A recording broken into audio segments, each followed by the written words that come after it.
Hello, as part of the Sunset Club wine shipment, I'm going to be tasting the 2020 vintage of the Tassajara Pinot Noir from Monterey County here in California. So Monterey County roughly follows the path of the Salinas Valley, which spans about 90 miles from the Monterey Bay to the edges of San Luis Obispo in the south.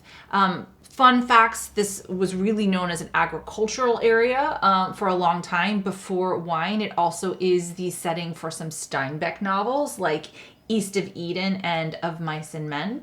And Monterey County itself, if you're having trouble picturing it, if you've seen Big Little Lies, it's also the backdrop for that particular show.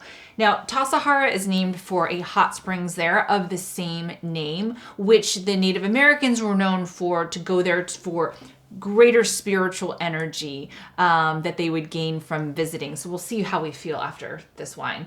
Now, interestingly, usually when you see Pinot Noir on a label, it's almost always 100% Pinot Noir, although you can't always know unless you see the text sheet, because actually legally within California, for it to be labeled as a particular county or an appellation, the variety listed on the label must be 75% of that variety. And as I mentioned with Pinot Noir, it almost always is.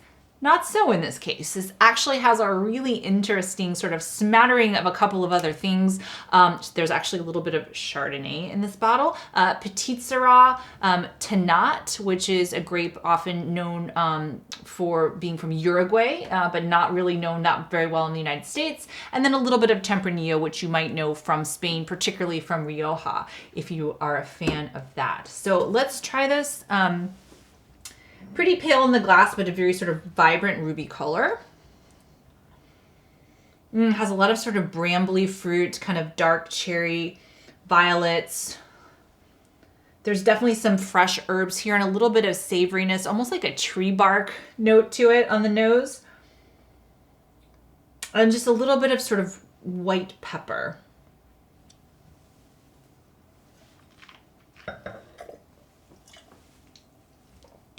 It's I'd say medium body and medium acid.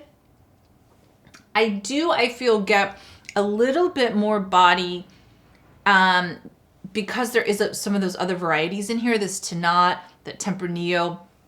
It's distinctly Pinot Noir with a little twist, but very interesting, really fresh. This is paired by Sunset Magazine with J.K. Ranch. This sounds delicious. It's a warm bread salad with radicchio, radishes, shaved fennel, parmesan, and winter citrus. And I think this would be perfect with that because it does have the freshness to hold up to those vegetables, but it certainly won't overpower them. I don't know about you, but I'm crazy about radishes, and that salad sounds amazing. Anyway, Tassajara, I feel renewed and have a great energy about me now that I've had this wine. I hope you have too.